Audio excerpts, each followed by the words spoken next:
Have you ever listened to a song and thought, this is an odd and strange one for sure, but I just can't stop listening to it?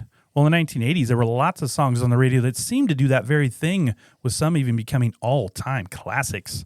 We're going to take a look at some of those odd 80s hits, so you definitely don't want to miss this all-new episode.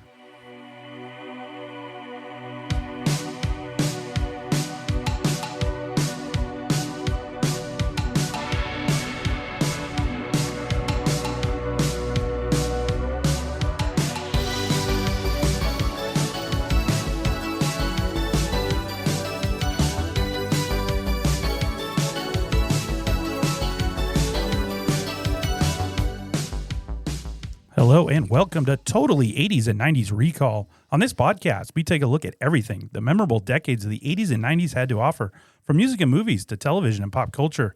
We'll do this by providing our personal experiences and hopefully stir some rad memories, fun, and nostalgia along the way. If you're new to the show, we're so excited that you found us, and we promise you'll have an awesome time. And for our returning listeners and subscribers, it's great to have you back. I am one of your hosts, David, joined as always by a guy who still gets blinded by science for some reason. It's the one and only Rob. Hello. Hey, I want to welcome everybody who might find themselves functionally incapacitated from extreme nervousness, emotional distress, or mental or physical overwork. I can use big words too. Yes. Yeah. Hopefully you have the time to listen to us whine about nothing and everything all at once. Maybe you're just a melodramatic fool. Neurotic to the bone. We don't know. It's possible. Do you sometimes give yourself the creeps? Does your mind play tricks on you sometimes? Does it just all keep adding up? Do you think you're cracking up? Maybe you're just paranoid, or perhaps you're just stoned. It could happen. Maybe you went to a shrink to analyze your dreams, and she told you you have a lack of sex, and that's what's bringing you down. It seems like an odd diagnosis, but it happens. Then you did the only logical next step, is you sought the advice of a male prostitute. Ah, yes. And he had the audacity to tell you that your life is boring and to quit your whining because it's bringing your partner down. It's a classic story. Yeah, just like Leave It to Beaver. Right. But if you feel like you're grasping for control, you better hold on because you're in the right place. You are. Yeah. Yes. Male prostitute and all. That's great. Seems like an odd place to get advice, but that is an odd place to get advice. But sometimes we are an odd place to get advice from. So yeah, who knows? You can seek these things out from any area that you want to. Yeah, so I wouldn't advise anybody to take advice from us. Well, that's a great hello coming from a song, I believe, right? Yeah. So what we're going to say here is, I'll say this. The first person out there listening this week, they can email or message us on our social media with band and song name. Oh, I like it. We'll get a Totally 80s and 90s Recall sticker. Oh, I like it. This is very exclusive and highly sought after. Yeah. So you do not want to miss out on this. That's right. Hit us up if you've got and the first person who messages us, we'll work together with you and we'll get you a sticker. Perfect. So that sounds good. I love it. Sounds great. Yeah. With all that, Rob, do you have the energy to tell us the topic for this week's episode? Yeah, so we are looking at weird or odd songs from the 80s. Correct. With a caveat. Caveat. Can't be Weird Al. Cannot be Weird Al. All right. So yeah. Well, how do you feel about that caveat? I was nervous going into it that I wouldn't have enough material without Weird Al. And you found out that there was material. Yeah, there's some weird songs. I told you. Yeah. And actually some songs that probably now would be considered alternative, and they'd be sort of normal, but probably. I was trying to think back in the 80s what would have sounded different, weird. And so how did you come about your songs for the episode? I looked at quite honestly, a lot of these are because 80s it was very visual, right? Yes. So I thought about a lot of videos that I thought were odd. So some of mine have kind of a visual component from what I remember being heavy play on MTV. Makes sense. But also later in life, I remember having some compilation, like 80s compilations that had songs on there that I thought were really weird. Oh. That I don't ever remember hearing on the radio. And, I think even in the 80s, they probably would have. So you might be bringing us some interesting songs here. Yeah. Is what you're and then me? I found some that I don't ever remember hearing, but they were considered hits in the 80s that I thought were way weird, and so they might have made my cut. Some of the top hits are strange, actually, very if you strange. listen to them, lyrics and all. Well, I'm sure there have always been funny and odd songs that hit the mainstream, but you maybe not as much because you said you found them on compilations, but I remember hearing a lot of these as a kid in the 80s and just thinking, that's an interesting sounding song. They're just a little different than the normal stuff on the radio, like your Madonnas and your Michael Jacksons. They don't have to be spoofs or stupid songs. They can be, but they don't have to be that. But they can also just be an 80s song that, again, had an odd singer. Maybe he sang it weird. The lyrics were weird. Yeah. The topic of the song just didn't make a lot of sense, but was still a good song. And people grabbed onto it and thought, hey, I'm going to listen to this. Did well on the radio. Could have been any of those. I did enjoy, looking up the song that I thought was weird and then finding the meaning behind it and going, of course you did. Oh, okay. Yeah, so it makes sense, but I told my wife that. I said, he's going to like the research and finding out. He's going to go, oh, this song's got a weird title. And then he's going to go, oh, it's about a car crash and blah, blah, blah. And it's going to have some deep meaning to it. More true than you know. I didn't look up any meanings of any songs. I just picked the ones that I'm like, that chorus is wacky. I'm going with that song. Or the sound is wacky. The song is wacky. And so I just go with it. Yeah, that's more true than you know. More true than you know. Did you spend a lot of time on this list? The listeners want to know what effort you put into your research. I did. Okay. Well, I had to move up our recording date. Our recording date, and so I had to 1 week threw them all off. I know. So I was procrastinating. So I'll have some time and I'll finish them up. So who doesn't procrastinate? No. So it forced me to finish them up. So I'm very proud of I think they'll turn out well. They will turn out well. Yeah. Well, we'll see how it goes. Yeah. Well, let's get back to our bars, temples, and massage parlors as we take a look at our favorite weird, odd, interesting songs of the 1980s.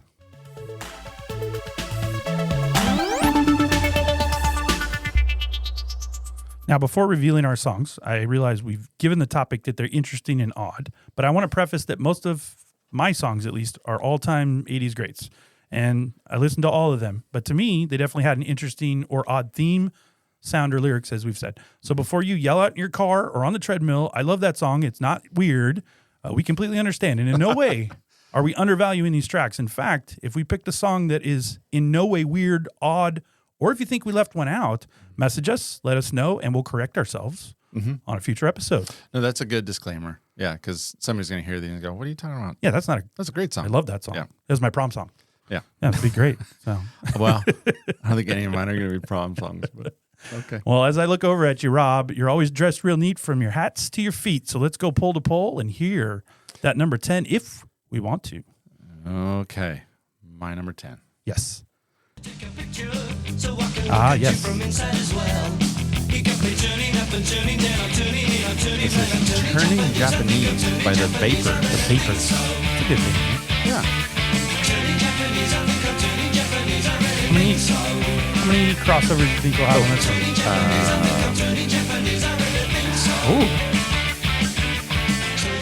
That's a good song, by the way. Yeah, good song. I'm gonna go. I think we're gonna have a few. I'm gonna go 4. Oh wow, big. Yeah. You might not be wrong though, because we could have some. Because when you look at the odd list, there were some standouts, right? And I didn't go too deep into any albums or anything. So 4. I'll agree with 4. We'll see how we stand. Okay. We'll see how we stand on 4. But back to the Vapors. Okay, so this is Turning Japanese by The Vapors, their English band. It was an international hit. I found a note that said it is one of the most misinterpreted songs of all times. The band's it's their most well known. Of course. They thought that they would score a hit with it, so they delayed its release in order to make it their second single, hoping to avoid becoming a one-hit wonder. How'd that work out for them? I don't think they avoided that. Yeah, they did not. The Vapors did not chart again in the U.S. The song topped the Australian charts for 2 weeks, and it was a minor hit in Japan.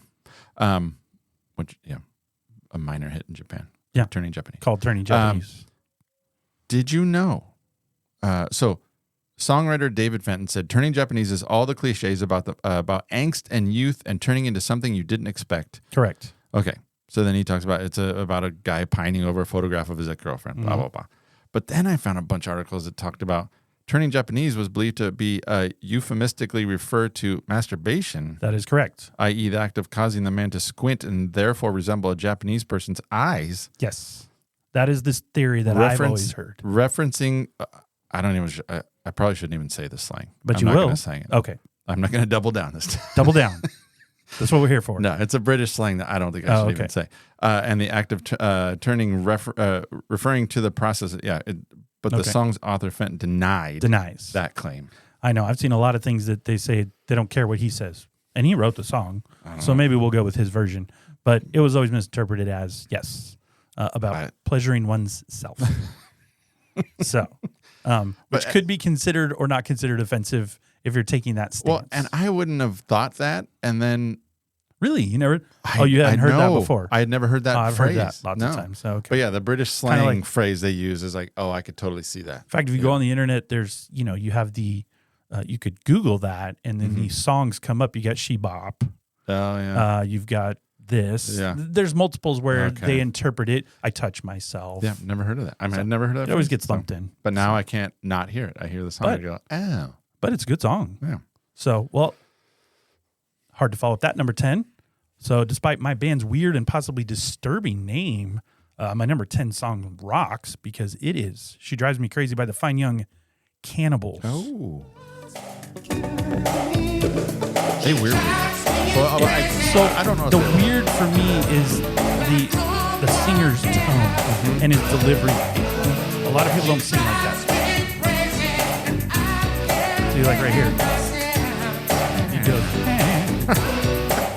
yeah, so he's got his interesting delivery is what drives this here. So this song came out 26 December 1988, right after Christmas. What a gift. They are an English group that sent this song to number 1 on the U.S. Hot 100, U.S. Dance Club Songs, and U.S. Cashbox charts. It also hit number 1 in Australia, Austria, Canada, New Zealand, and Spain. So popular everywhere. It was also in the top 10 in 10 other countries. So people love Cannibals. I chose this one because great catchy pop song, one of the favorite things of me, but the delivery of the lead singers we just talked about, pretty unique, therefore a little odd from other styles. Particularly in 1988, you really didn't hear anything like this. Joanne Green, a music critic, not really familiar with, but apparently very famous, stated that the song features the most unique and instantly identifiable beat riff combo of the decade. Wow. So that seems bold. But that's her. Fun fact, the song was recorded in Studio B of Prince's recording studio in Minneapolis, Minnesota. So he had to give a stamp of approval at some point. Go, you guys can go. use my like equipment. Maybe he liked the way that guy sounded. Okay. Wow. So that's my number 10, the Fine Young Cannibals. I like it. It's a good one. It's good. And they had a weird title. Or they had a weird band name, so that that would have caused people to go, It's a weird name. Cannibals is an interesting thing to settle on to put in here, but it doesn't have to mean eating people. You can cannibalize other things. There you go. You can? Yeah. I guess how? Yeah, like you've used that word used differently, other than eating humans. Say you were Enron and you had to get rid of all your paperwork. Oh, that's good. You could cannibalize all your records. Yep. That way, no one could sentence you to years in federal prison. All right, I get just it. as a thing. You're smart. It's something. You're smart. I don't know about that. All right. All right. My number 9. Number 9 is really good. One Night in Bangkok. Yes, it's really good. One Night in Bangkok and the world's your oyster. Sounds right. Such a weird song. And then it's got like this rap. Yes, I know. Like, I love it. Yeah, the main part of the song is there. It's great. I absolutely love this song. Yeah. So weird. It's fantastic. So anyway. I love every minute of it. Yeah, this is, well done. Because he says that, doesn't he, in the song? Well done. This is by Murray Head. Peaked at number 3 on the Billboard Hot 100 in 1985. And I guess there was another version that came out around the same time by a Canadian singer, an actress, Robbie, I think you say her name. Oh, okay. Anyway, and I'm not familiar with Robbie. I don't know. And her version spent 3 weeks on the Hot 100, and it peaked at 77. No. But what I found out, this is from a concept album and musical about chess. It was called Chess. And And Murray Head raps the verses, and then another guy, a Swedish guy, does the songwriting part. The Swedes are good at pop songs. Oh, that's right. They are. The release topped the charts in many countries, including South Africa, the Netherlands, West Germany, Switzerland, Denmark, and Australia. It peaked at number 3 in both Canada and the U.S. Lyrics describe the Thai capital city and its nightlife. An American chess grandmaster, a character known as Frederick Freddie Trumper. Ooh. The American's verses ridicule the city, describing its attractions as less interesting to him than a game of chess. These sarcastic comments caused it to be banned in Thailand because it caused misunderstanding about Thai society and showed disrespect towards Buddhism. Aha. But anyway, so yeah, it's basically a song from a musical about chess. That's great. So there you go. All right. Well, that's a great song. So yeah, I like it. Your first two have been really good. Yeah. So I appreciate that. Yeah. Getting that nod from you is it's like a stamp of approval. It is. Gold seal. So that was your number 9? That is my number 9. All right. Well, Salieri may have murdered Mozart, but even in death, my number 9 is a masterpiece. It is by a guy named Falco. Oh. Rock Me Amadeus. In the German version. Oh, you did the German version. Now, did you do that? His version is part German, part English. So it's a combo song. I like combo songs, kind of like Gerardo, Rico Suave. It's a hard G. Hard It's G. supposed to be a soft G. Gerardo. Yeah, there you go. There you go. Good job. I could do it once in a while. So Like yes, how you rolled the R's. So Falco is an Austrian musician. Not on my list, by the way. Oh, good. There we go. So we're good. We're good there. Was Fine Young Cannibals on your list? It wasn't. Oh, okay. So we're good. Good there too. Yep. Again, Austrian musician. Song was released in 1985. It is the only German language song to go number 1 on the U.S. Billboard Hot 100. How about that? It was also number 1 in, shockingly, Austria, Canada, Ireland, New Zealand, South Africa, Spain, Sweden, the UK, and guess the last one. Canada. West Germany. Damn it. I'd already said Canada, so you're listening. No, I wasn't Your listening. listening skills are on par today. This is a classic, pretty cool 80s song, but it doesn't change the fact that it sounds odd. The way he sings it and mixing the German language is not a soft language, so it's very abrupt inside the song. All of it makes it very original. Fun fact, there was never a complete English version, but a version with English that cut down on some German lyrics because originally it was all German. And to play it on MTV and get it on the radio over here, they wanted something people could recognize. So they made a they made a compromise and went with the Rock Me Amadeus part. Love it. So I took 2 years of German in high school, and I remember Frau Cherry. The textbook that we used I can remember there's a part of the book that had. Was it Falco? Well, it had like a collage picture of different German people and celebrities, and there was David Hasselhoff. Perfect. And I remember the word on the page was like discotheque. Oh yes. Yeah. And then it had Falco. Falco. He was one of the people. Hasselhoff, on Falco. Probably should have had the Scorpions in there, right? Yeah, I don't think they won. It didn't happen. That might have been before. I don't think that was before. Scorpions came out in the 80s. You were taking German in the 90s. So, all right. Well, both, I think that's four bangers so far, maybe. Bangers. And actually, that odd songs, phrase but 4 comes bangers. up, I think. Yeah. Okay. All right. This is my number 8. This is your number 8. All right. My number 8 is. Yes. This is definitely an interesting song. Yeah. I don't have this. Good. Such a weird song. What were you going to say? No, I'm thinking. I haven't said anything yet. I'm going to wait for your information because I don't want to sound dumb. Because I might be wrong. No. So this is Hot, Hot, Hot by Buster Poindexter. Buster Poindexter. I always thought it was just Buster Poindexter. You know who that guy is? You going to get there? Yeah. All right, I'll let you get let's there. see if you know who. I won't spoil it. Buster Poindexter and his Banshees of Blue. Yes. That was the name of his band. I didn't know he had, I thought it was just Buster Poindexter. Yeah. No, he's got But as a song, this actually was written in 1982 by a musician called Arrow. He's Montserratian. Perfect. Where would that be from? Montserrat? I don't know. Anyway, the song was later covered in 87 by David Johansen as his lounge singer persona Buster Poindexter and released as the first single from his album Buster Poindexter. His version peaked at 45 on the Billboard Hot 100. It had garnered extensive airplay through radio, MTV, and other television appearances. In an interview on National Public Radio, Johansson called the tune the bane of my existence, owing to its pervasive popularity as a karaoke and wedding song. We've talked about this before. Stop being appalled by the song that makes you famous. That's ridiculous. A little trivia for you. David Johansson is an American singer, songwriter, and actor. Yes. In addition to playing the Ghost of Christmas Past in 1988. That's where I was going with it. In 1988's classic Christmas classic, Scrooged, Yes. David Johansson is best known for his work as a member of what seminal proto-punk band? Oh, my A, goodness. Doctors of Madness, B, the New York Dolls, C, the Hollywood Brats, or D, the Strangers? I think it's the New York Dolls. Perfect. Nice job, yeah. I thought I read that He was once. the lead singer of the New York Dolls. Yeah. Sounds like a band he'd be in. Yeah. He had a unique face.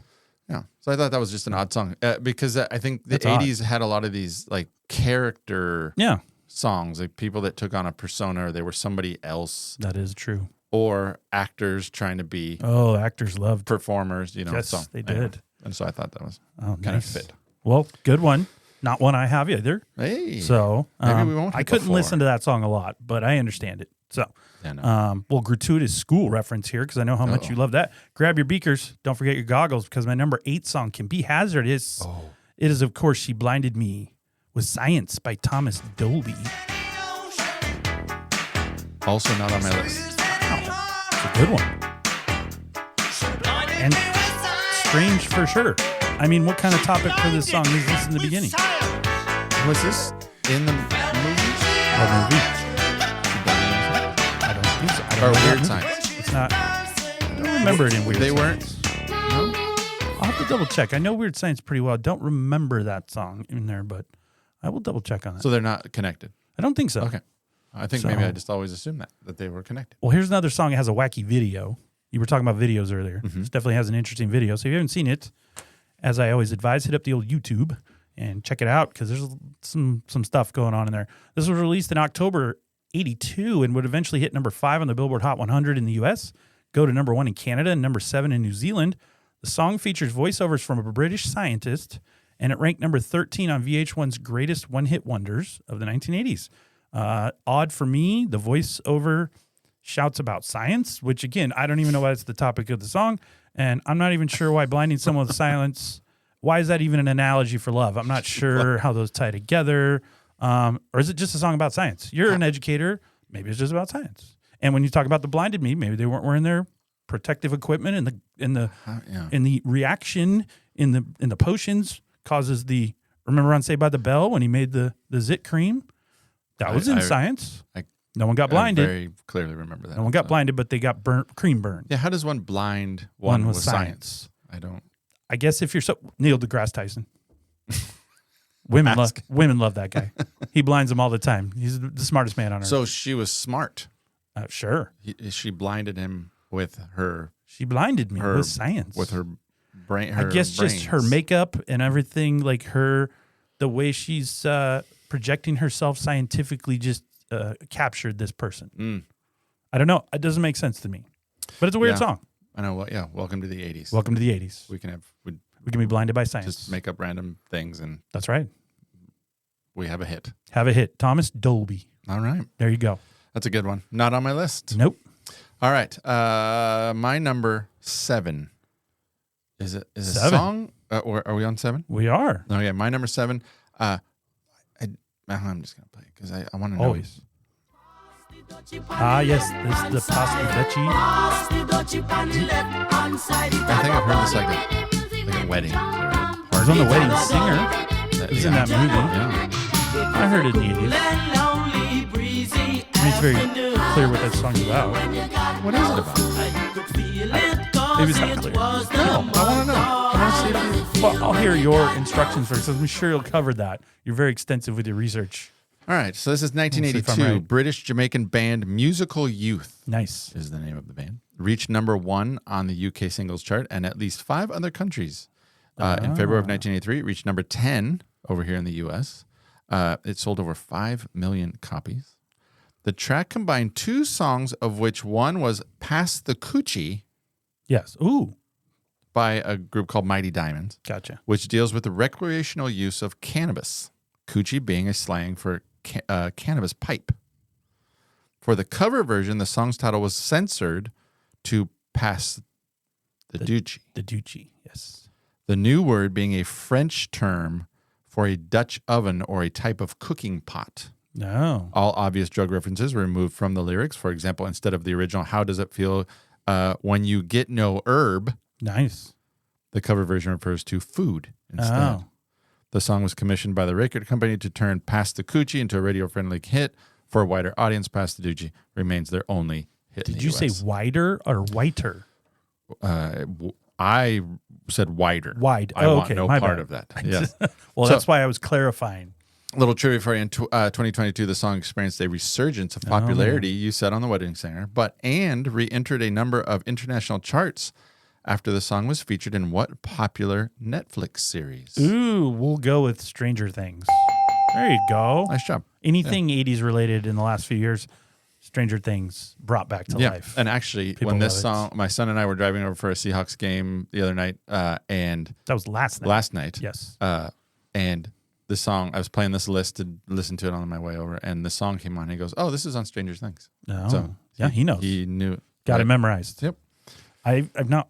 I'm going to say something that might upset the masses. I've not watched. I watched like 2 episodes of it, Yeah, that's pretty good. and I found the first 2 episodes not exciting enough to bring me back for a 3rd episode. Yeah. So, and then I caught my kids watching a little bit of it, and all I saw was some lifeguard dude trying to smash moms Yeah. off screen Yeah. or away from the pool. Yeah. And again, it just didn't pique Yeah. my interest. Yeah. So, but maybe I should give it another shot because everybody says it's so amazing. That's pretty I good. almost don't liked it. watch these shows where people like, oh, you got to watch it.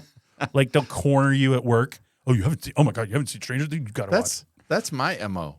Just Oh, to is be it? just to be different? obstinate. Just Yeah. because That's why you know, still haven't watched that Netflix thing on Swedish pop makers. haven't watched it that I've told you 100 because times you say about. it's so great. I So know. I'm like, whatever. All right. Well, solid song. Pass the Doochie. My number 7 goes in a different direction. It is by a group called the Talking Heads. It's Once in a Lifetime. You may find yourself in a I love beautiful the house No, they're great. with a It's just beautiful odd. wife. It's just a strange song. No, I mean, they're on my cutting room. list. I mean, David Byrne's a strange guy anyway. This is a great song. I just think it's strange. His delivery, Well, and this is one of those ones that's visual for me. The video, he was doing the and he's all arms sweaty. thing. Doesn't he go like this? Yes. Yeah, he goes like that on here. Yeah. So, And he's super sweaty. Gets sweatier as the does. thing goes on. And sweaty yeah. guy. So this was released in Doing November weird of 1980, just crept into the decade. Actually never cracked the Billboard Hot 100 in the U.S., stalling at 103. Couldn't quite get in. It was, however, a top 20 hit in the U.K., Ireland, and New Zealand. So obviously they were a little more on board with this than the Americans in 1980. They weren't ready for it. That's the problem. So what makes it odd, particularly for 1980, is probably the way he sings. I think it's very unique. It's constructed oddly. He's asking a bunch of questions, so I guess he wants some audience participation. It's kind of half speaking, half singing. Overall, cool song, but definitely different and weird when I was younger. I remember the first time I heard it, I was like, well, what is going on here? It's a Yeah. very strange song. Yep. Yeah, this was on my list at one point. I took it off for one that I felt was better. Oh, But for that reason, I remember I just got done watching the video again. I remember, Oh, yeah. I remember this being on MTV and it being weird. it And was strange. all He these wore different big suits. Yes, and a little version of himself, and it was repeated on the Yeah. screen, and he was doing the weird dance, and it was Just a weird guy. yeah. But like you said, I what is think this? maybe if he comes out later, not 1980, that goes in the top 100. oh More easy. alternative, Yeah. things like that. Yeah. But 1980 was really early. You're coming off disco, and then you've got punk rock, which people like Sex Pistols, things like that. Yeah. So maybe he was just a little ahead of his time. Yeah, I don't know. Maybe. Yeah, good one. I like that one. I like them a lot. There's one. Yeah, I like them. I'd Okay. listen to them a lot. All right. My number, what are we at? Number 6. Number My six. number 6. And we're Yeah. no crossovers yet. No, This is awesome. we're Wow. rolling along. Now watch our last 5. We always Just do all that. be Bam, bam, You've bam. done that before, and you've cursed us, and then it's like we go every other, and just I Right. got that one too. All right. My number 5 is Oh, I'm far away from nowhere. little Tarzan boy. it is Tarzan. Hide and seek. I play alone. This is your number 6. This is my number 6. Forest monkey business on a sunny afternoon. Well, we'll just break the seal here. It's my number 5. Shut up. Yeah. So I'm one ahead, but it's still Tarzan. But it's your next. So we'll just play this, and that way they only have to listen to it once. Yeah. Because you don't need to hear Tarzan more than once. No, it's good.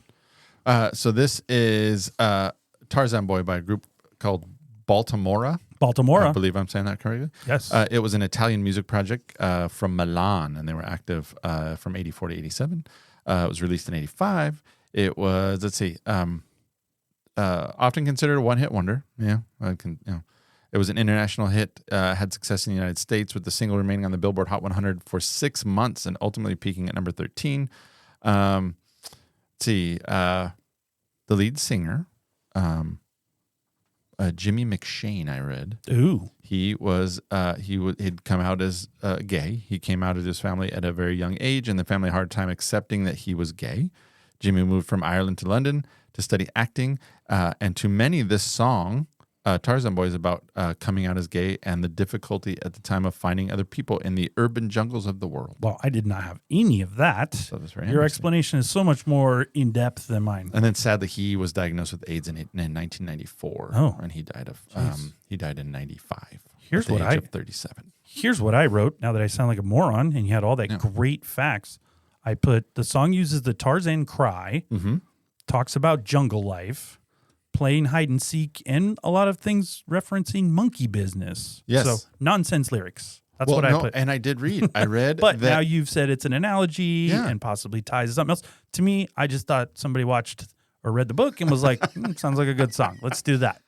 Well, no, I read that some of those phrases in that song are common British Oh. euphemisms for There you go. like sexually messing around. So Oh. monkey, Well, business, monkey business and makes sense. there was a few other ones they use in there that I gotcha.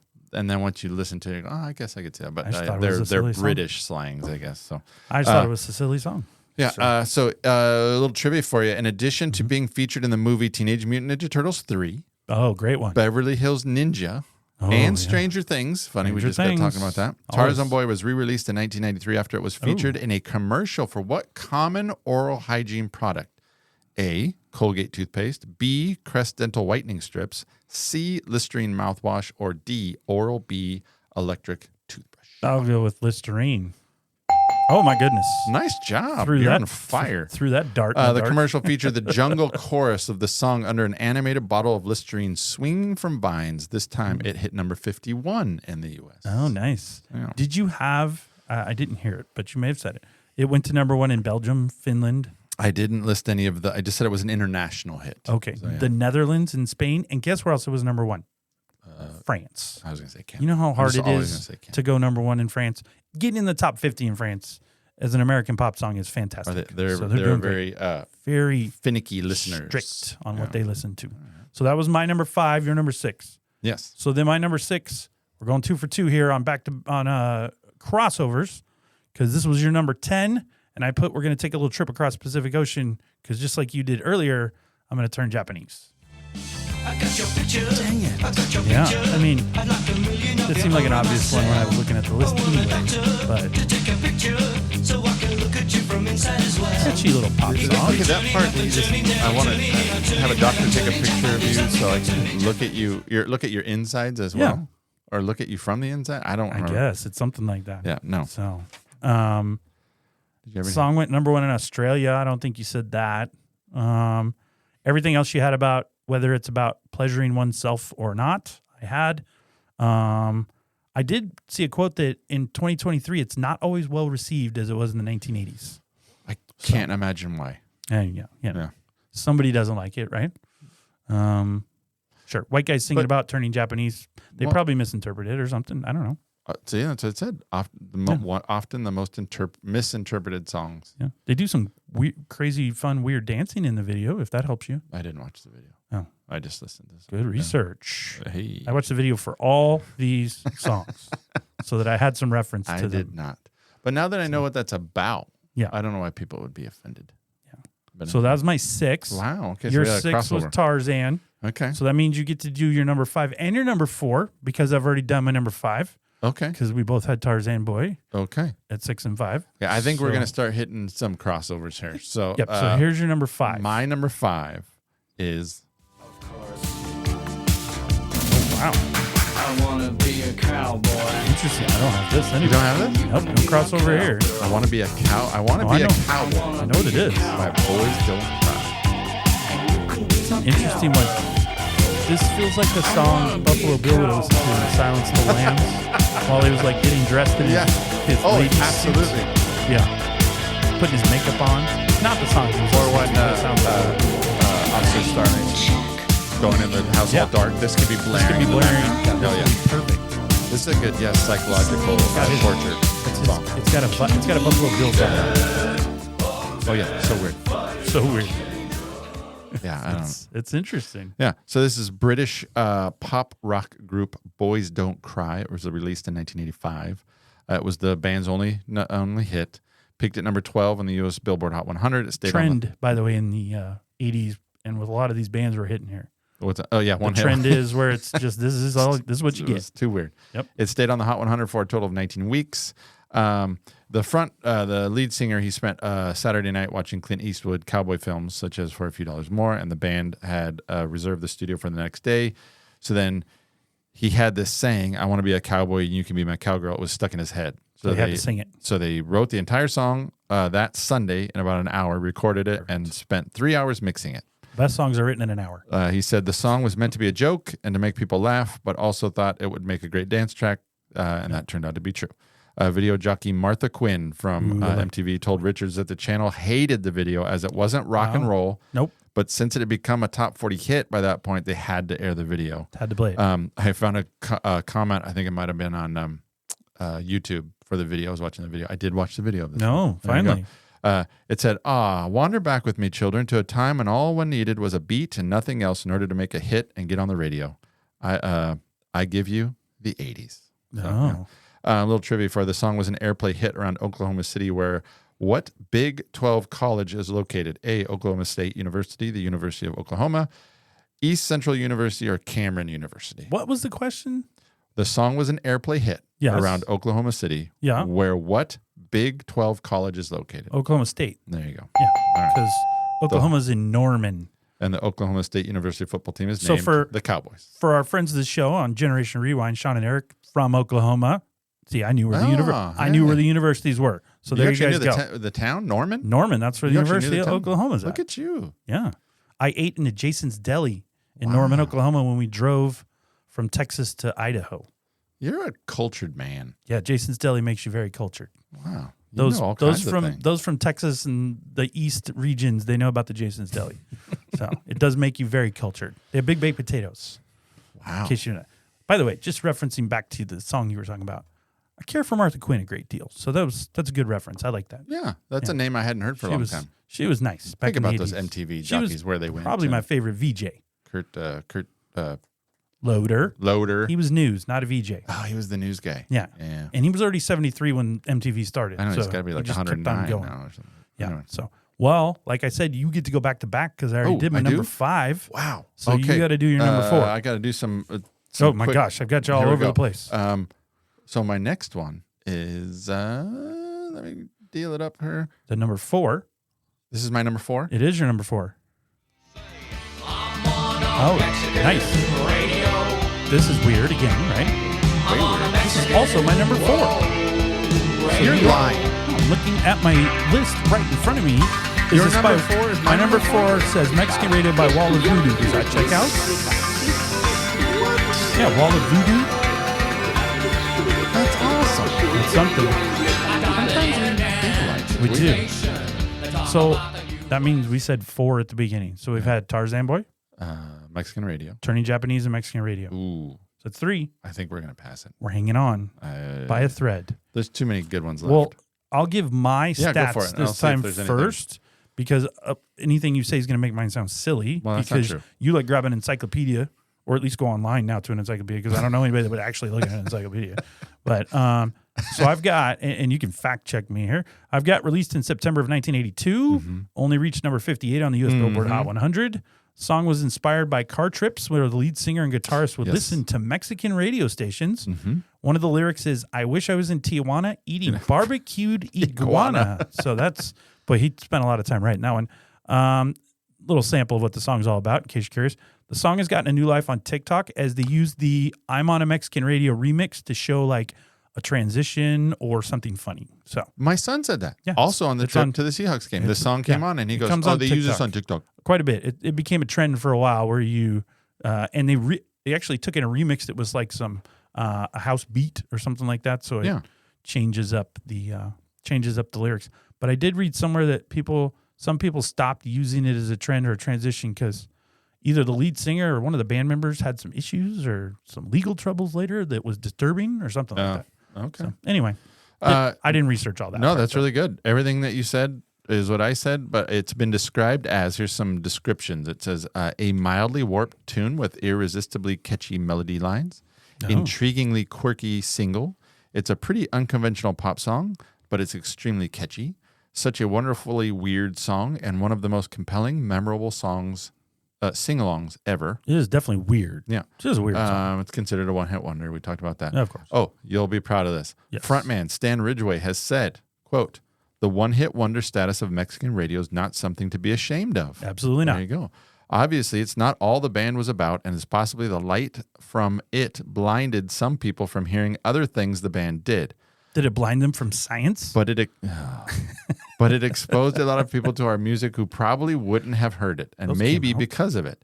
After Wall of Voodoo, I was lucky enough to continue to write songs and make music. If there wasn't a Mexican radio, you probably wouldn't be talking to me now. Those both came out in 1982, so they could have been blinded by science.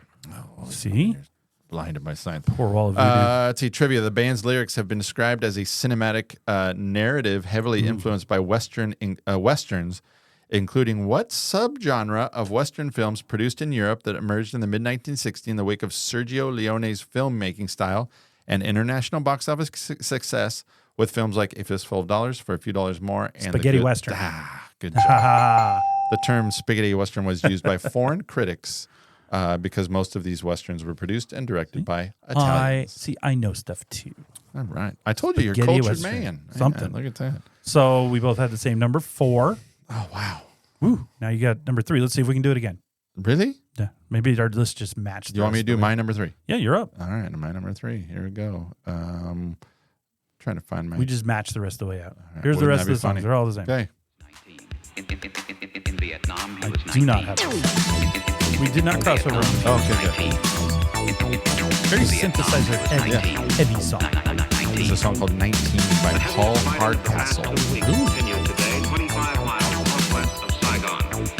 I wasn't really sure. And this is one that I remember was on a compilation. Very. It kind of sounds like have you seen Revenge of the Nerds before I make a reference? Yeah. They're Kinda- at the end. It's their very band. similar to that song they play at the end with their band. Yeah. Do, do, do, Oh, do, yeah, yeah. do, do, do. Yeah. Similar kind of synth vibe. Yes, so this is British musician Hardcastle. Came out in 1985. The song was a strong anti-war message, focusing on the United States' involvement in the Vietnam War and its effect on the soldiers who served. It was notable for early use of sampled and processed speech, in particular, a synthesized stutter effect used on the words 19 and destruction. It had various non-speech, like dubbing, sampling for crowd noise, military bugle.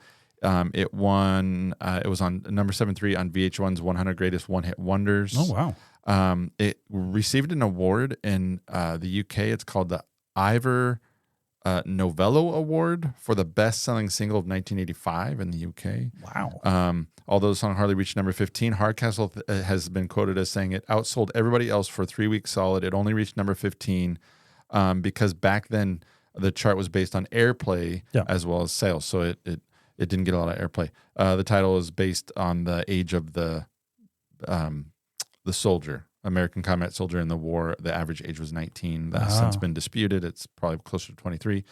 It was held back because people thought it was kind of a lot of radios didn't play it because it was caused a lot of controversy, right? Controversy. The song's yes. reliance on sampling also caused problems with legal clearance. Ken Grunbaum recalled in 2012 that there was no precedence for something like this. There hadn't been a song that used so much sampling. No.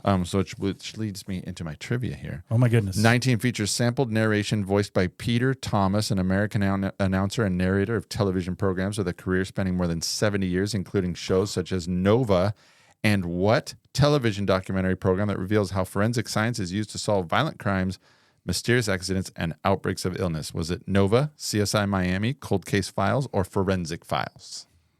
I don't know any of those shows. Well, I mean, I know what CSI is, but I'll go with the Cold Case Files. Oh. Oh, my goodness. It's actually Forensic Files. Yeah, The I show don't- was originally broadcast on TLC. It broadcast I watch those 406 shows. episodes from its debut in 1996 until its final episode in 2011. The song's creators ended up having to pay royalties to the Oh, yeah. narrator, Peter Thomas. I don't watch those shows, but I mean, I've heard of CSI because there's like 30 of them. We used to watch all the time. My son would come Love out it. and go, "Oh, we're watching Fornestic Files." Perfect. So we call it Fornestic Files to this day.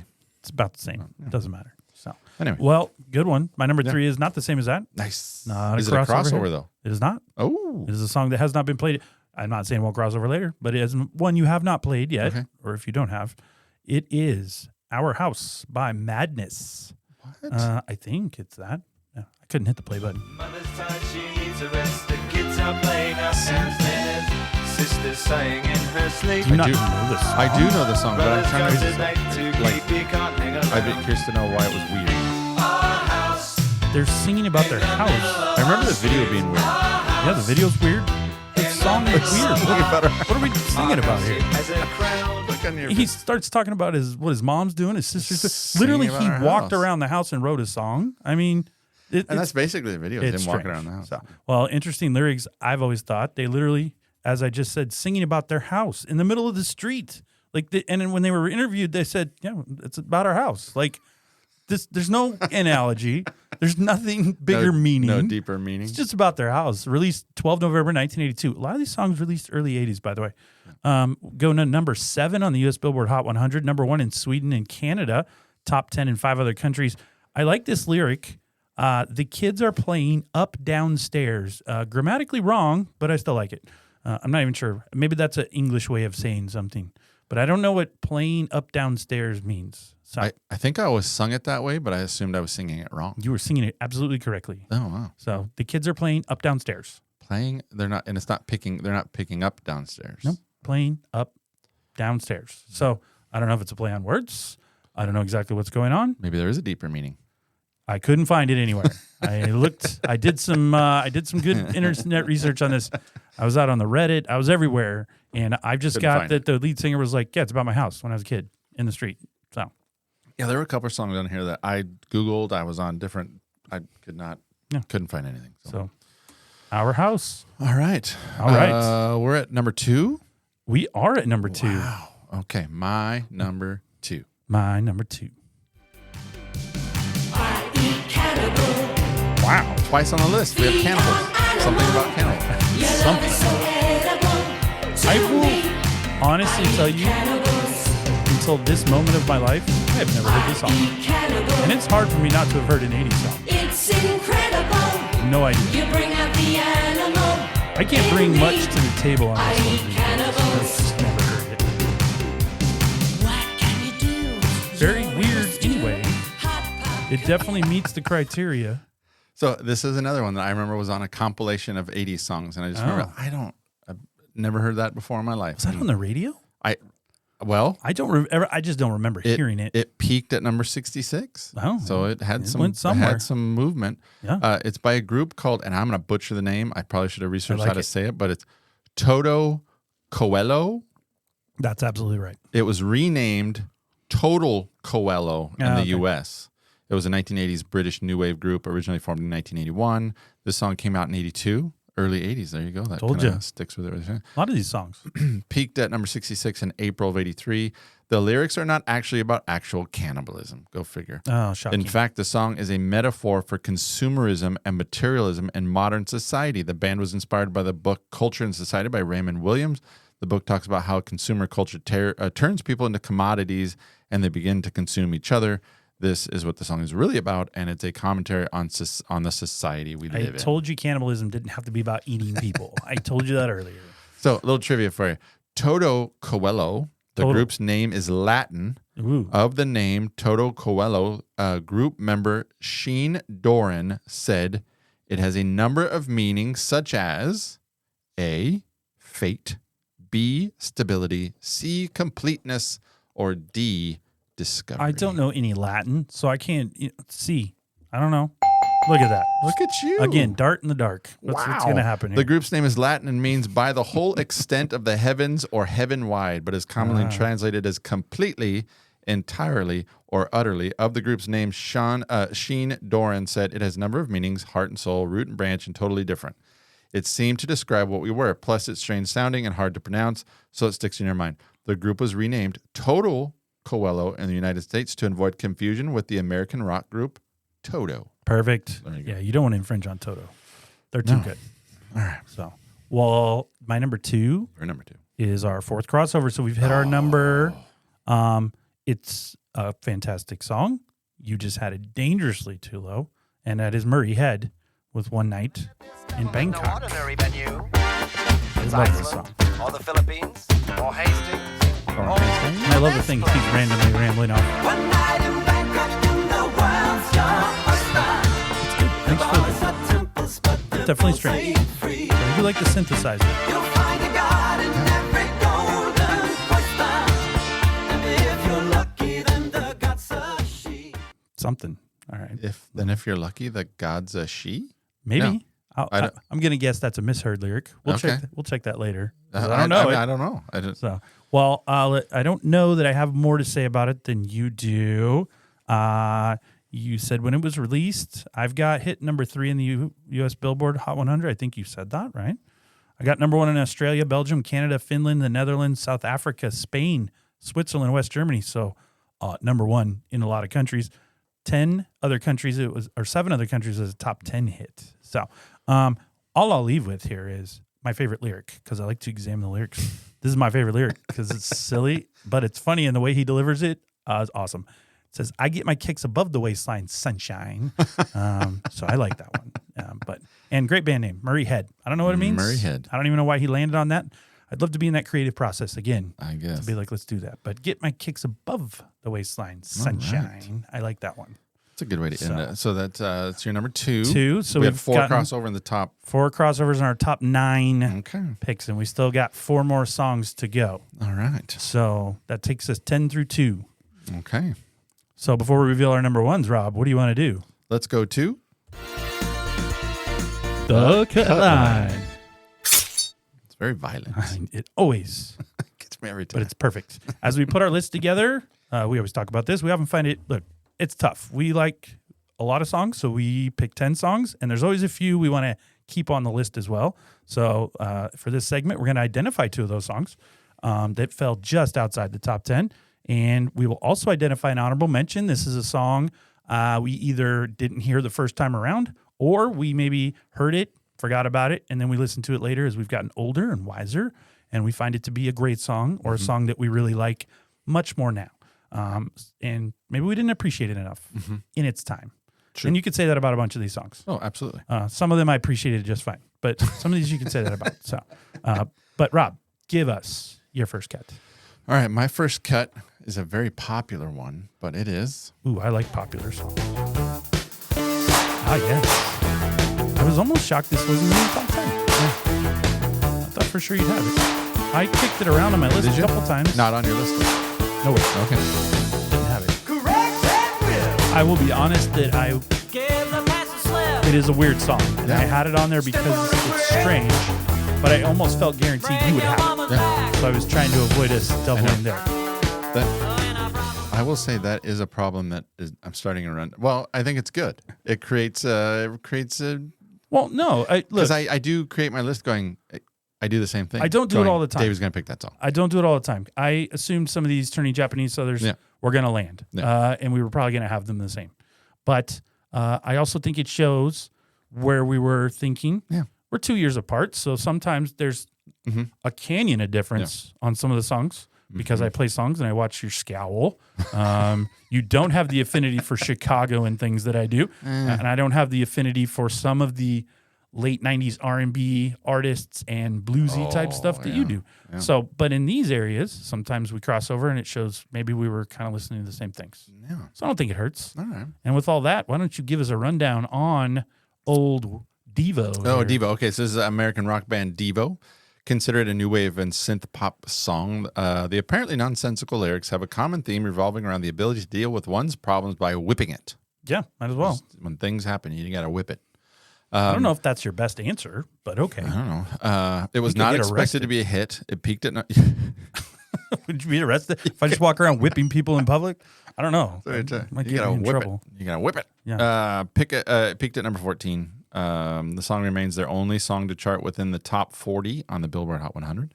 As a result, some journalists have labeled Devo as a one-hit wonder. I think that could be argued. I think they have a I've got some other stuff. pretty big following. Yeah.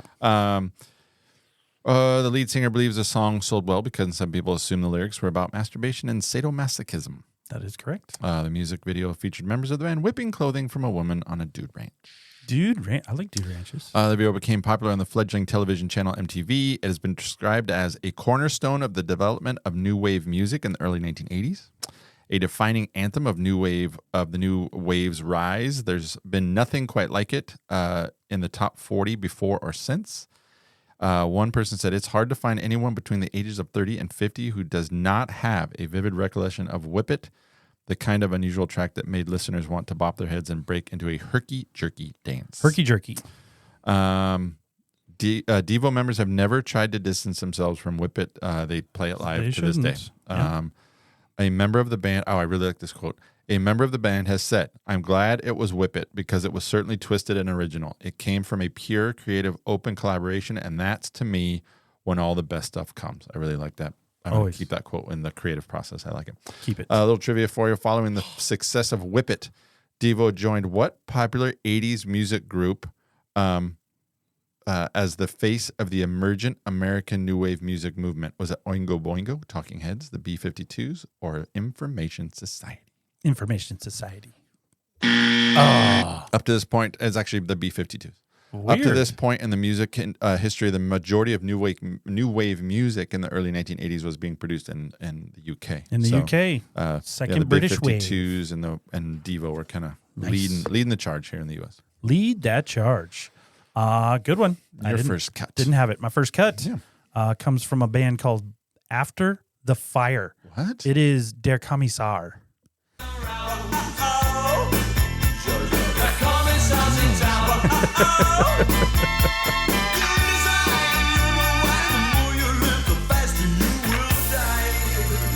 There's a lot going on in this song. Yeah. Great song. There's a lot going on. If you listen to some of the musical... And this is a foreign one too. Oh, Yeah. I'll get to that here in a second. But just the sound, the music, the way that they employ the synthesizer. So this is Der Kommissar, as I said, by After the Fire. Song was originally recorded by Falco of Rock Me Amadeus fame. Get out. But After the Fire, so he recorded the original German version, and then After the Fire did the English cover, which is what got onto the radio. Released in, again, 1982, and went to number one. 82 would have been an interesting year for interesting songs. Oh, yeah. The sound, because a lot of these have been in 82. Yeah. Number one in Austria, Italy, Spain, and West Germany. Not shocking. Great catchy 80s pop song. Must for every 80s playlist, I would say. Any party you go to, you probably hear this. It makes it here because the lyrics are strange. Sounds a little different. It's an 80s new wave song, so a lot of them were a little strange. I just don't understand why we have to warn everybody that their commissar is in town. Is there a problem? Is he coming to do something bad? Because they're saying, don't turn around. He's in town. Well, I just want to know what the problem is. He's just trying to be proactive. Of what? I don't understand. What's he doing? People like to know when people are coming over. I guess. I mean, all right, the commissar my is wife coming. appreciates when People know when she lets me know people are she's coming not over. a fan of the pop-in. I mean, I mean, I think she wants to sweep up, tidy Gotcha. up a all little right. bit. Well, I'm not scared of dear commissar, so bring it on. All right. And bring on your second cut. Oh, my second cut. Okay, Yes. I'm going to preface this. I think this should be an honorable mention, but I had to put it in. Okay. I knew of the song. I've heard it Gotcha. in. It's an older song, but I've heard it in recent times. but I finally listened to it for the first time, and I'm like, holy cannoli. All right, this is a song. No, okay. I don't just make love, I be stroking. That's what I be doing. I be stroking. I can't believe you put this on here. I'm doing it. I stroke it to the east, and I stroke it to the west. I forgot about the song. 1, 2. It is pretty nonsense. Oh, it's nonsense, and it's wildly inappropriate. That's not inappropriate. Oh. People do Let stroke. me ask you something. It gets to the end, and no, I can't even. No, the end's good if I'm remembering it right. Oh, yeah. Yeah. I like it. It's all the places that they've been stroking. I like it. Should be stroking everywhere. Just before breakfast. Life Just before breakfast. Life is short. On the couch. Life is short. Stroke. Have you ever made love Oh, it's so while good. you watch the Late Show? The Late Late Show. I have made love watching it. Well, let me ask you And then, this. and then he gets pulled over by the cops. I used to try to time. Have you ever made I timed my love love making to win. Ed McMahon would go, "Yes, Well, let me ask you this. you are correct, sir." Have you ever made That's great love timing. on the back seat of a car? On the back seat of a car. I think this is the longest musical clip we've ever played. I'm gonna, because it gets to the end, and You should have played the end. I couldn't. No, I gotcha. No, yeah. All right, well, tell us how you like to stroke it. Oh, so this is by a man called Clarence Carter. No He no crossover on this one. He by was the an way. American singer, songwriter, musician, and record producer. He was born blind in Montgomery, Alabama, in 1936. Stroking was reputedly deemed too scandalous for a public release or radio play. Go figure. Sounds right. So the record company, this is ingenious. I got to give it to the record company. So the record company placed the records in jukeboxes in bars. Oh yeah. So then the patrons discovered the song. Oh yeah. They loved it. Of course. DJ started playing the song at weddings. Strip clubs put it on hot rotation. Stroking became a minor sensation and helped the album sell 150,000 copies. Carter also became a popular live draw, with the song serving as his showstopper. A stripper song? I don't know. I don't know. That'd be hard to dance to that beat. I don't know. Take your clothes off at the same time. But that's okay. I'm not a stripper. I don't have experience with that, but it seems interesting. To be fair, I think people should only strip to Motley Crue songs. So Yeah. that's it. Those are the right stripper songs. It is kind of an offbeat to strip to. Yeah. Anyway, he has continued recording, releasing 6 albums since 1996. Little trivia for you. man. The horn break from Carter's other well-known hit, Backdoor Santa, Great. is sampled in Run DMC's Christmas song, Christmas in Hollis. Hollis. Yeah. Love that. His song Strokin' was given further acclaim when it was used in what? 1996 American science fiction comedy film starring Eddie Murphy. I don't get any options on this. No, this is I'm not giving you multiple choice on this one. 1996. Yeah. I'm just, I'm thinking 96 was Nutty Professor. Good job. Nice Okay. job. Yeah. Nice. It is a remake of the 1963 film of the same name, which starred Jerry Lewis, different person. The film Buddy co-stars Love. Jada Pinkett and Dave Chappelle. The film won Best Makeup at the 69th Academy Awards. That's Dave Chappelle. Girls be shopping. You can't That's stop right. a girl from shopping. Anyway. So Strokin'. yeah. All right. Well, that's good. Be Let's stroking. stroke away from that. And my number 2 cut is about cars. That's the name of the song. Gary Newman. Oh, such a good song. I like this song. See, I didn't put it on here because I like it. I don't think it's weird. But it is weird. Listen to it. It's very obvious. It's kind of like your our house. He's literally singing about sitting in a car. I mean, I'm sure there's some sort of analogy. Or there's not. It's just sitting in a car. And listen, this isn't weird. The makeup of the music and everything is very interesting. So, well, I think it's strange. Actually released in 1979, but did not hit the charts until 1980, so I am allowed to use it. Once on the charts, went to number 9 on the U.S. Hot 100, number 1 in Canada and the U.K. I included it because, as you said, it's about being in your car. Okay. The instrumentals are cool, early 80s sounding, but strange for sure. The change-ups of the instrumentals as far as the synthesizer, things like that. The song is about feeling safe inside your car in the modern world. So basically, it is about being in your car. And Gary Newman thought it was a place where when things get too hectic, he can just escape, and sit down, and just be not bothered by the outside world. So there you go. Hey, sometimes He could do some necking.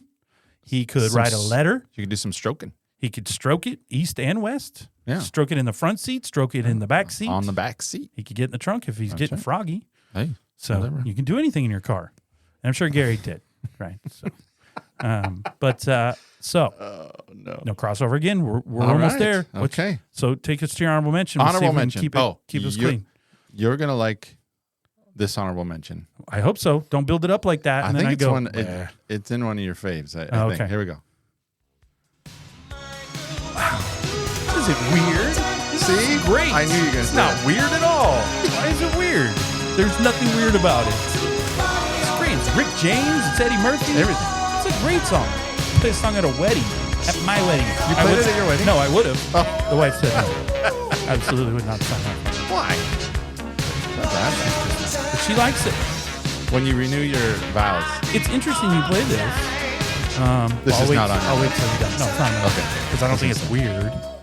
We were Right. actually listening to this yesterday. We were driving around Pullman, dropping my son off at college, and this song came on, and both of us were singing it because we like it. And he said, I actually don't really like this song, to which I just gave him the worst stare. And I think he thought my wife was going to be on board with him. And she said, no, I like it. It's Eddie Murphy. She goes, it's probably not a good song, but she goes, I just enjoy it as a memory. And she didn't and want to everything play it like at her wedding. that. No, it wasn't appropriate for that setting. If you renew your vows, you have to play. I'm still a trying party just to when get it- glory of love during the renewing of the vows. I'll worry about Eddie Murphy later. So Anyway. I need to get Peter in first. So yeah, So I put it on here because I thought the 80s had to me, an abnormally high number of movie stars trying to be artists. Like we had Bruce Willis. don't spoil too far. Okay. This could be a topic in the future. Okay. So Okay. you could Eddie Yeah. Murphy could make a repeat on Okay. our Okay. podcast at some point. So I picked him because I just thought he was it was such an odd. And then I watched a couple. He didn't just. This wasn't his last one. Oh no, He did another album with Michael Jackson. He had a song with Michael Jackson. Rick James, Michael It Jackson. was awful. Eddie knew what he's doing. He's not smart. He's a It smart was guy. by comedian and actor Eddie Murphy, written and produced by Rick James. In addition to writing and producing the song, James also provided backup vocals. It reached number 2 on the Billboard Hot 100 for 3 weeks, behind Say You, Say Me by Lionel Richie. Very good song. Murphy stated the song was made in response to a $100,000 bet made between himself and actor-comedian Richard Pryor, wagering on whether Murphy had singing talent or not. And he did. He won. Beautiful. It has been described as, one writer said, Gumby goes disco. That writer's fired. So The other one says Murphy should stick to imitating Gumby. also fired. I would think today those would I'm Gumby, damn it. get people canceled. The song's music video won Best Urban Contemporary Video Award at the Beautiful. American Video Awards in See, I didn't November make that up. 1985. See, I didn't make that up. You and Kurt always give me crap about making that up. I didn't make that up. That's a saying in the world. The term urban contemporary. Urban contemporary. I didn't make that up. All right, a little trivia for you. In 2014, Gwyneth Paltrow covered the song in what popular American music comedy drama television series? Glee. Aha. Glee aired on Fox in the United States between 2009 and 2015. It centers on the New Directions, a Glee club at fictional William McKinley High School. I'm going to say something here that may be unexpected and or controversial, but I watched Glee. My wife started watching Glee, and I watched a couple episodes, and I'm like, this is really stupid. Like, I don't. And then I watched it, and then I started singing along, and then I literally sat down 5 minutes every Wednesday and watched Glee with my wife. But you couldn't get into Stranger Things. It's too boring. Glee was your thing. I watched almost every episode of Glee. It's awful, but I did enjoy it, and I would sing and dance, and it was great in the living room by myself. Nope, not by myself because my wife was there. Yeah, so She would have probably assumed or been better off if I hadn't, but I liked it, and I did watch it, and that's the way it goes. Oh, so you here, do learn something you. new. Gotcha. You do you. Well, I'll do me, stroking it, right? I'll do me. My honorable mention is a futuristic piece, speaking on the plight of the modern man. What? It is by Styx, called Mr. Roboto. I've got a secret, my true identity. You would. This is great, isn't it? And you're going to like this part right here. Domo arigato, Mr. Roboto, domo. I like the robot voice added. Domo I I think this was from some kind of like rock opera they did or something. Did they do it? Or he wanted Meant to to. be or something? Yeah, something about Kilroy and all this. This is like his opus. Oh man, I like when he comes back in with the. I think he was worried they didn't know Domo Arigato meant, so he says, just so you have the English Nice. translation, that Domo Arigato, That's of good. course, means thank you very much. So, released 28 February 1983, surprisingly hit number 3. I'm surprised it hit number 3 on the U.S. Hot 100 and number 1 in Canada. UK had it at number 90, so they're probably smarter than us or the Canadians on this one. I've always felt this was a strange song, just silly, honestly. If I listen to the lyrics, it's my honorable mention because I kind of brushed it off when I was a kid, and then I listened to it again later. I don't know if I love it, but it definitely meets the criteria of what we're doing here. It's a beloved 80s classic, and there are some people out there with strong feelings about Styx, about how great Styx was. I won't sign off on that, but people do. I will say, Domo Arigato, Mr. Roboto has lived in pop culture since the song came out. People still say it. And in fact, the line was used in one of the Austin Powers movies. Oh. He says something and he goes, Domo Arigato, Mr. Roboto. So it's been around for a long time and it's very culturally relevant. So Styx. All right. There you go. All right. Domo Arigato. Sticks. All right. So we're still sitting at 4 and we are on to our number ones. Hopefully we don't have the same number one. I think we might. Because what I have for number 1 has not shown up yet, and I'm shocked. So, what's your number 1? Let's see what happens. All right. Absolutely. My number 1. Is it? Of course. Taco. Yes. Yeah. Of course it is. I mean, this is probably the weirdest song in the 80s. And the video is insane. Did you watch the video on this one? Well, yeah, blackface. The original had blackface. Original, but not the updated one. It's weird. The whole thing's weird. You just listen to it. It's all weird. And the dude's name is Taco.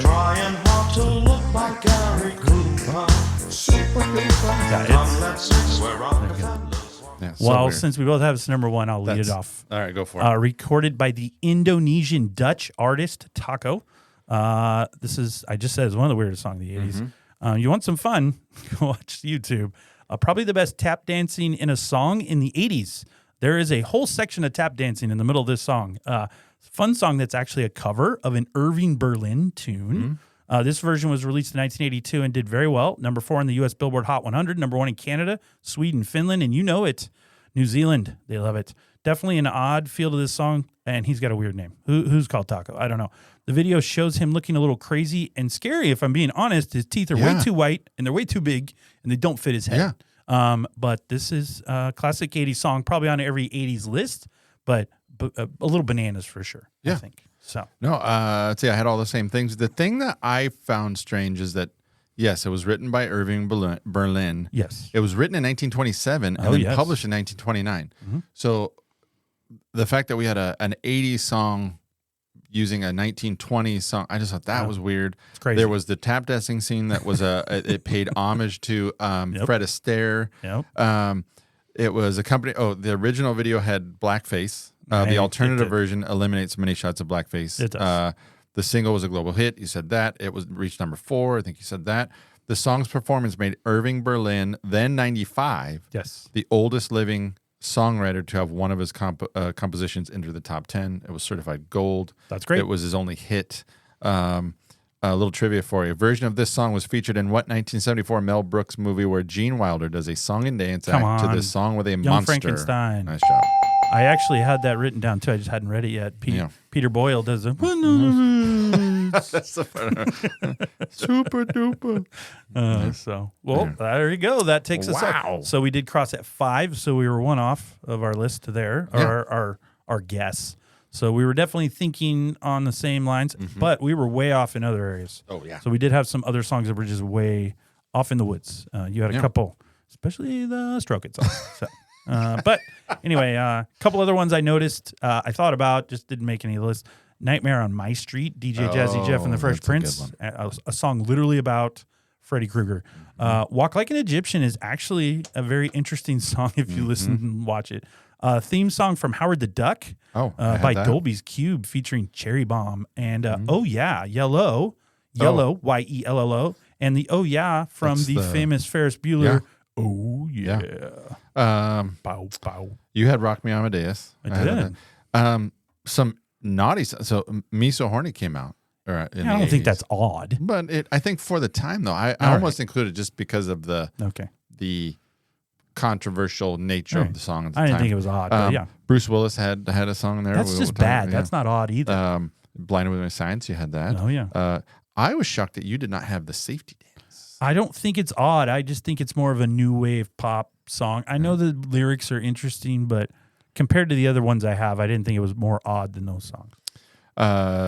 Mickey, Tony Basil. I don't know yeah. if that. I don't know if it's kind of odd. weird. That's an overrated pop song. I don't know that I love that song as much as it gets famous for. Yeah. So. I found one by a character, Oh, character. Chunky A, Oh. and it was called Ow, Ow. and it was Arsenio Hall. Oh. And I remember I found it. And I was like, oh, I remember it. I totally remember it. But he plays this overweight Yeah. R&B singer. The Fat Boys did a weird song. With the- it was like the twist. It was like a hybrid twist with Chubby Checker. That was interesting. They also did one I with like the that Beach Boys or something. So Yeah, anyway. Well, Yeah. yeah, that gave us a lot of interesting and odd songs. Again, you may just think they're great songs out there in listener land, but for Rob and I, we decided that they hit that weird button at times for us. So, well, hey, folks, we know how much you love the 80s and 90s. So if you haven't already done so, please hit that subscribe button, share the show with a friend. By hitting subscribe, you'll ensure you won't ever miss any episode. And by sharing it with your friends, you'll become ultra popular for including them in one of the best podcasts they can listen to. Yes, I did say that. Also, please give the show a review and 5-star rating. By growing the show through positive feedback, we can build up the podcast in the future to possibly have high-profile guests and expand upon the topics that we cover. We're also now on YouTube, if anybody didn't know that. So if you'd rather see Rob and I, which we highly recommend, while listening to us, subscribe over there. We want to get that subscriber total up, and you can enjoy. You'll feel like you're right in the studio with us, this great, wonderful Recall studio. Finally, you can message us and find us on all the social media sites. Links are included in the show notes. Join our Facebook group for weekly updates and email us at 80s90srecall@gmail.com. This will give you the opportunity to be part of the show by introducing show ideas, feedback on how we can improve or elevate the show for you, and future mailbag episodes where we'll read your questions and comments on the air. We've also just this week set up a site on Bonfire where we have some merchandise. We're not telling anybody to buy it, but it's funny. It's fun. If you want to get a fun t-shirt just to wear around and have people look at it and go, what the heck is that? This is the perfect place to do it. And that link will also be in our show notes. So feel free to go peruse and you can sport how much you love totally 80s and 90s Recall. So, well, that brings us to the end of this episode of the aforementioned Totally 80s and 90s Recall. We hope you've had fun listening to our list of odd and interesting songs of the 1980s. If you like today's musical choices, as always, we have provided links to Spotify, Apple, and Amazon playlists in the show notes so you can really experience all of these great songs in full. Particularly, Rob has said, the Stroke It song, or Stroke In. I don't know what it's called. Finally, we'd like to thank all our listeners, whether first-timers or subscribers, for hanging out with Rob and I. Hopefully, we gave you an hour or so of some laughs. And don't forget to tune in for all new episodes of this show, Totally 80s and 90s Recall, every Tuesday without fail. Well, with all that being said, what are we doing next time? Next time, we're going to pack up, head to the woods, because we're covering the 1988 John Candy classic family movie, The Great Outdoors. Oh, that'll be fun. I know that's a fan favorite in your household. It is. It's in the trailer. It's in the trailer. It's always on, ready to go, push play. It is. Awesome. So, you got anything else? I have nothing else. Fancy goodbye? No fancy goodbyes. No fancy goodbye. All right, peace out. Peace out. We'll stroke through our fancy goodbyes. No? No more stroking. No more. Don't more. I think Don't more arigato. Mr. Robot. Stroke it out. Stroke it.